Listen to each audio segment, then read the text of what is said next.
tayo nakita. Sino kaya?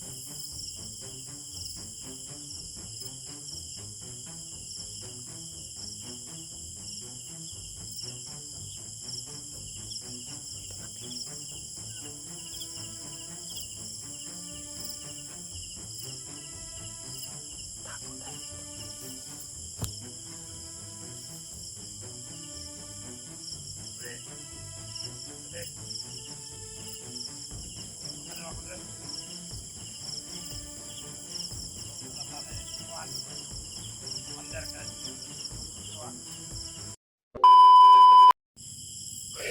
yan mga tol. Isang mapagpalang gabi sa inyong lahat. At welcome back sa ating YouTube channel. Kaya ngayon ay naglakbay ako para hanapin si Remark. Dahil yung mahigit isang araw akong naglakbay. Hindi ko nakita. Problema lang ngayon, nagkahiwalay kasi kami. At doon ay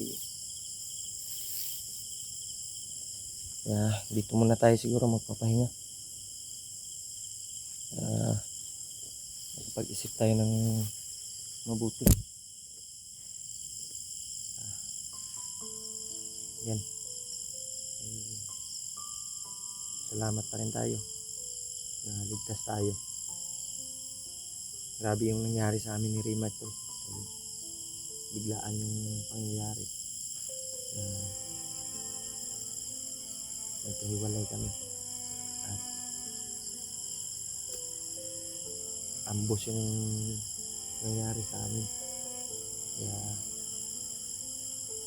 ipagdasal po natin tol at i-share nyo po yung video natin sa mga kasamahan natin para makita nila yung yung pangyayari na nagkahiwalay kami ni Remark. Pinipilit ko siyang hanapin. Nabutan tayo ng gabi. Medyo nahihirapan ako dahil madilim yung paligid at marami akong nasagupa kanina ng mga bandido. May commander pa yan na hindi ko na malaya na may isang commander, pero bigla ang nawala pag lapit ko. Gustuhin ko sanang tingnan kung sino yung commander na yun. Baka si Julius o Commander Amaw, pero yung problema ay paglapit ko ay nawala bigla at yung mga bandido yung nakita ko na naiwan. Parang si Commander Julius siguro yun o si Commander Amaw. Hindi ko sure tol. Nagpapasalamat tayo na ligtas tayo sa kapahamakan na dumating. Ang problema lang ay nagkahiwalay kami ni Remark. Hindi kami nakita hanggang ngayon. Paubos na yung load ko tol. Wala na tayong pagkain. Pipilitin ko pa rin mahanap si Remark. Pipilitin kong matagpuan. At gabi ay naglakbay ako. Kaya dito tayo naabutan ng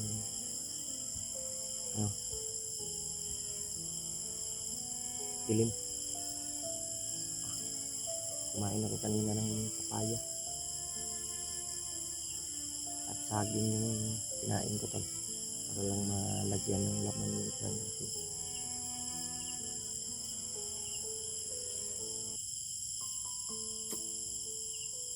Sabi yung nangyari tol.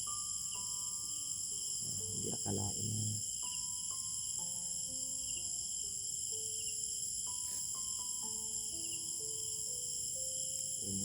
nangyari sa atin. Hindi ko pa nakita yung mga video ng mga kasamahan ko tol, hindi ko pa na silayan yung mga video nila dahil sa signal na wala. Sana makita ko si Remark sa tagpuan ko ulit. Kaya wala tayong balita kasi walang upload na saan siya ngayon. Ang sa atin lang ay pagdasal natin na matagpuan natin siya. At lalong-lalo na yung nakasama natin iba. Si Kuya Buds, si Henry, si Jojo, si Remark, at si EJ ay umakyat pala para tumulong. Yung area na to ay sobrang lawak. Grabe yung area na to. Sobrang dilim. Kaya dito ako na padpad sa area na to tol. Para makahanap ng mapagpahingahan. At pinipilit ko pa rin hanapin si Remark. Pero hindi ko na to. Dahil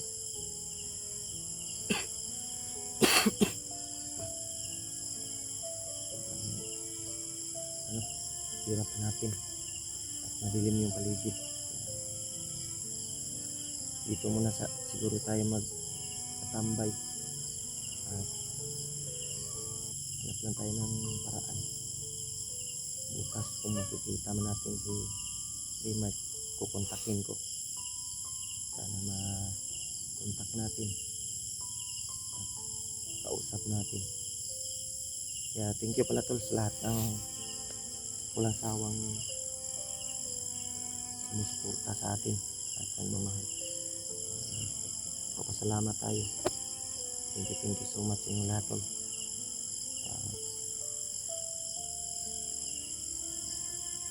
Thank you pala sa lahat ng nagdarasal, mga sumusuporta sa atin.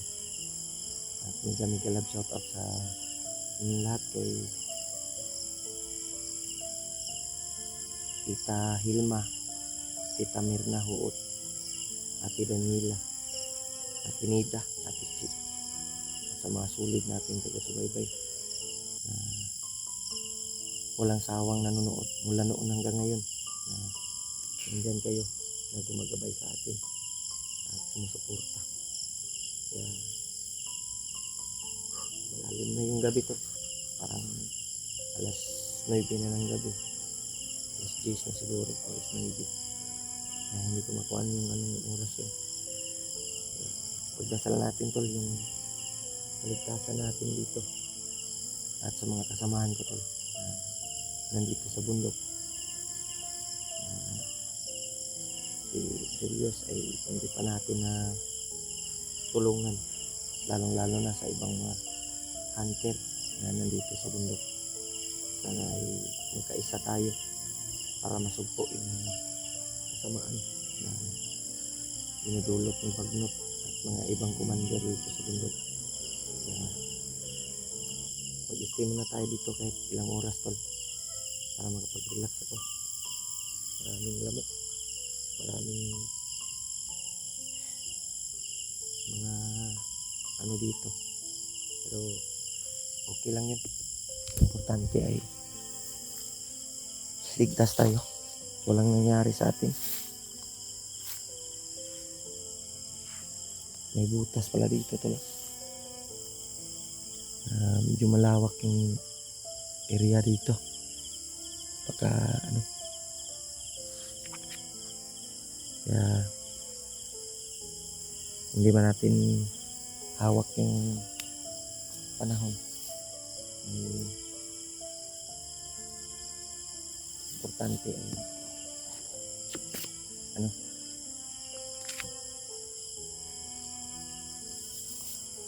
ligtas tayo. At sana ay pagdasal nyo din tol na ligtas si Remark at yung ibang kasamahan natin na nandito sa bundok.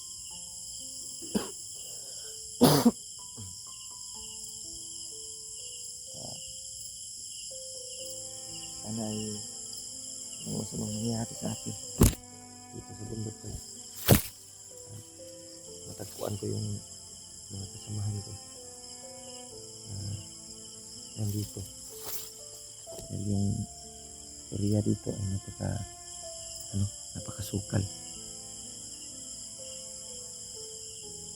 Dito muna tayo siguro magtatambay kahit ilang oras lang para makapag-relax ako. At mamayang madaling araw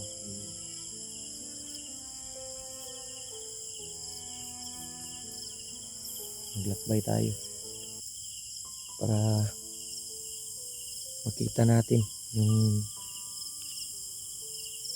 kasamahan natin. Yun, parang may ilaw sa unahan tol. Patayin natin yung parang may ilaw. May naglakbay. May paparating.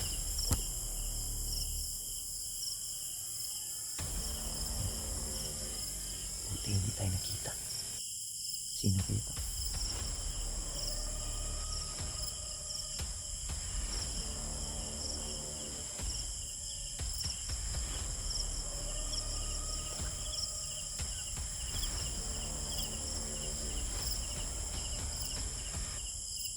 Tago tayo dito.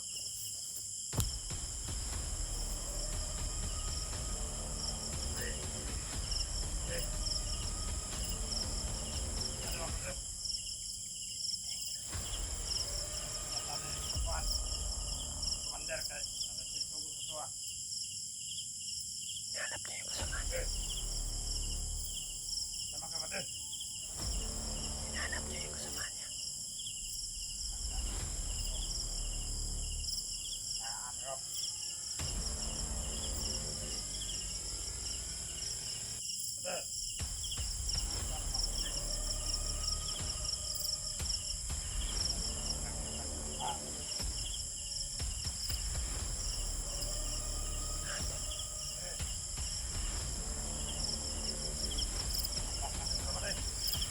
Hinahanap niya yung kasama.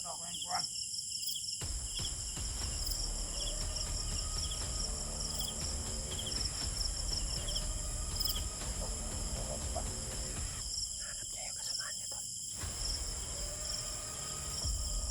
Dito daw yung kasama niya dumaan. Hinahanap niya.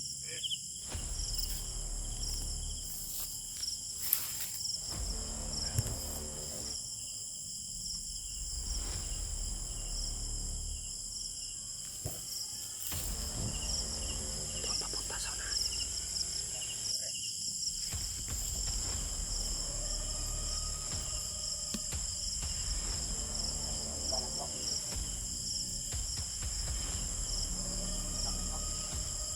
Doon sa kabila daw.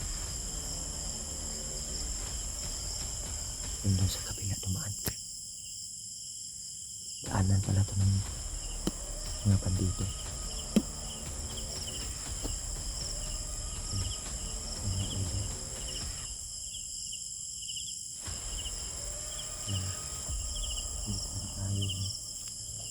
Hindi pa tayo lalabas dito.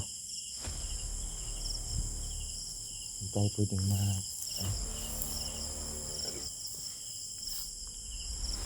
baka tayo mapapahamak. Delikado tol.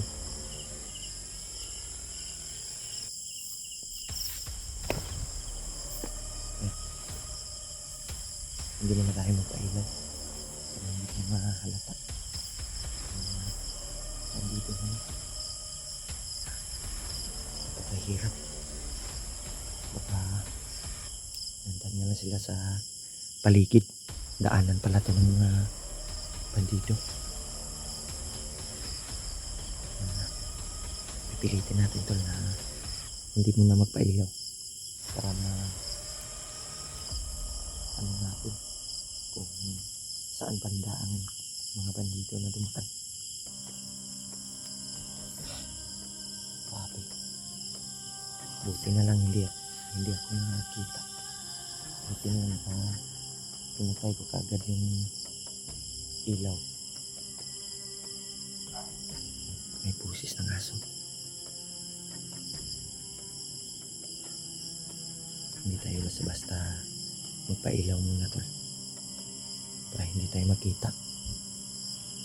Buti na lang pinatay ko yung ilaw. At bigla ang dumating yung may dalang ilaw, may dalang ispat. Hinahanap niya yung kasamahan niya. Dito daw dumaan. Daanan pala to ng mga bandido. Kaya safety tayo. Salamat at hindi tayo nakita. Papunta daw sila kay Commander. Sabi niya. Hinahanap niya yung kanyang kasamahan.